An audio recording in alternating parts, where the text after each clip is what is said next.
You scan it when it's saturated with a tagged brine. Tagged brine means brine containing some sodium iodide tracer. We use 5%, 10% depending on the porosity. The lower the porosity, the percentage of sodium iodide gets larger. Okay? So then CTN of wet core minus dry core divided by the difference between this is measured only once in a homogeneous sample.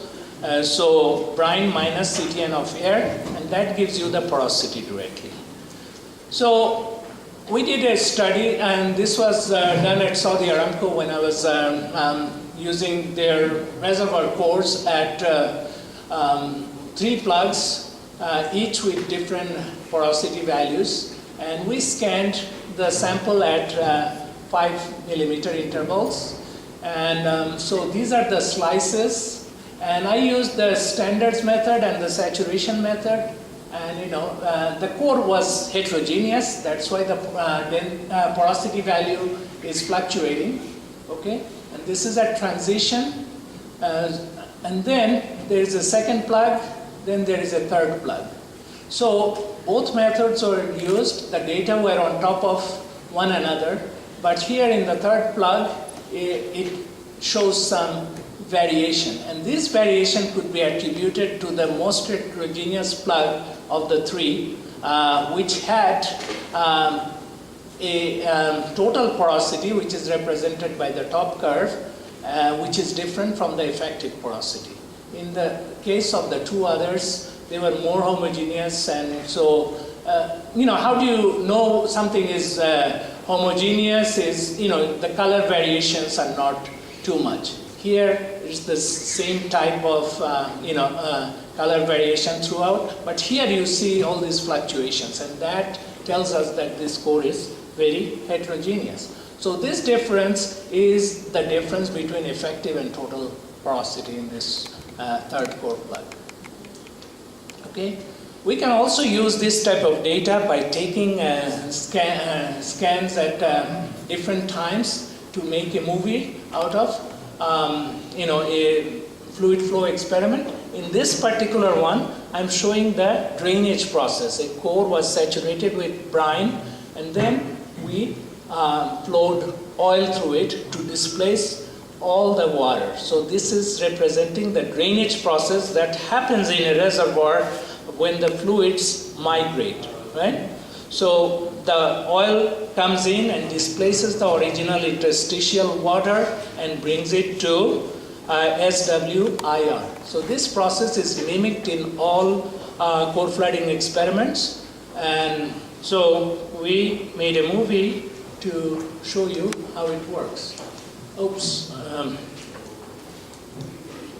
There is a way to... Yeah. مشكلة.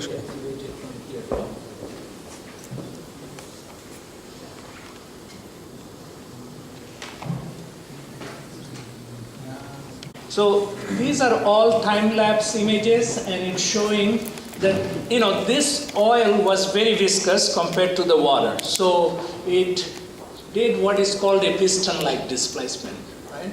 So you can see that it fills up the pore space, and then so the movie is continuing. But you can see how oil displaces water. The water is shown as transparent because I used an image subtraction technique for pixel to pixel. All right. The next thing I'm going to talk about .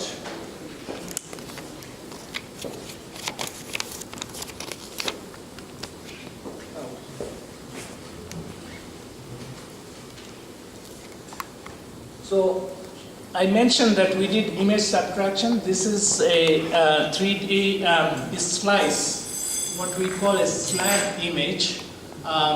We have 2 slabs. The top one is representing the core, horizontal section of the core. So if you slab it this way, and the bottom one represents the vertical cross section of the core, slabbed vertically.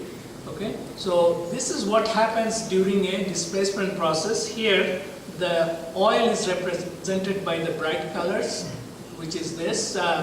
So oil is pushing water ahead of it, and this is the famous Buckley-Leverett shock front. When we do water flooding calculations, we talk about Buckley-Leverett shock front. We have never seen it. But in a heterogeneous core, as you can see, it's not a piston. It's not a perfect piston. It's a leaky piston. That's why you see this type of fingering in the horizontal plane and also in the vertical plane. Okay, so this is the Buckley-Leverett shock front. This is what we use to calculate relative permeability from our displacement experiments.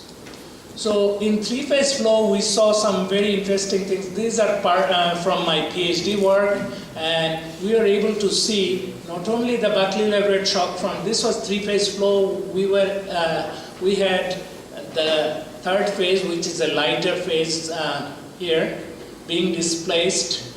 We were doing water flooding in this case. So we saw water fingering into the oil. Oil is represented by this fluid. And this is mostly the light fluid, which is a liquid in this case.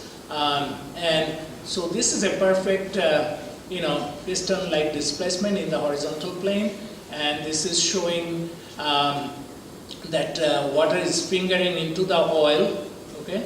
And in the vertical plane, we can see that there is an oil bank formation in the, porous medium.